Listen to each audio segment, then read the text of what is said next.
দেখে আসছি আয়েশকে, মানে যদি 2-3 দিনে অনেক বড় হয়ে গেছে, মানে লম্বা হয়ে গেছে। মাশাআল্লাহ, কুটুস কুটুসটা লম্বা হয়ে গেছে। আমার দেখা তাকায় দিছে।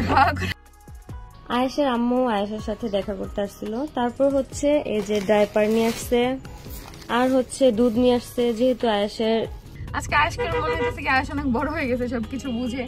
মাশাআল্লাহ, সবাই দোয়া করো আয়েশের জন্য। আর এখন আমরা যাচ্ছি হচ্ছে বাসার দিকে।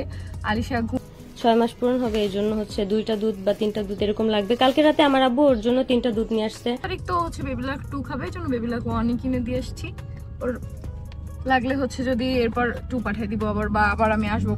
বাসার সবাই বৃষ্টি ভেজা সকালে গিয়ে দেখে আসলো আয়েশকে। ফেরার পথে গাড়িতেই লাইভ করেন তিশা। টাটা দিতেছে, মানে ও তার হাত নাড়াইতে পারে না, তাকাইছি তো দেখতেছে নানুর কোলে কিভাবে আমরা নিচে নামতেছি। তো হচ্ছে আর এই তবে আয়েশের সঙ্গে কোনো নেই কেন, এই প্রশ্নের উত্তরে তিশা বলেন, ওখানে আমরা আয়েশকে দেখতে গিয়েছিলাম, ভিডিও করতে যাইনি। আমরা এখানে আয়েশের সাথে দেখা করতে গেছি, ওখানে ভিডিও করতে যাই না। এই যে আয়েশকে নিয়ে ভিডিও করব, এই জন্য হচ্ছে এখন টোটালি ফোন মনে আমার ব্যাগেই ছিল না, ওদের কাছে ছিল। গতকাল আকিকে দেওয়া একটি ড্রেস আকি ফিরিয়ে দিতে চেয়েছিল, সেটা নিয়েও কথা বলেন তিশা।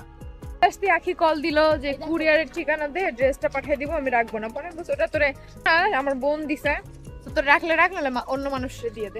আগে আয়েশকে দেখতে যাওনি কেন, এমন প্রশ্নের উত্তরে তিশা বলেন, আগেই যেতাম, তবে আগে বারণ করেছিল, এখন তিশা ফোন দিয়ে যেতে বলেছে তাই গিয়েছিলাম।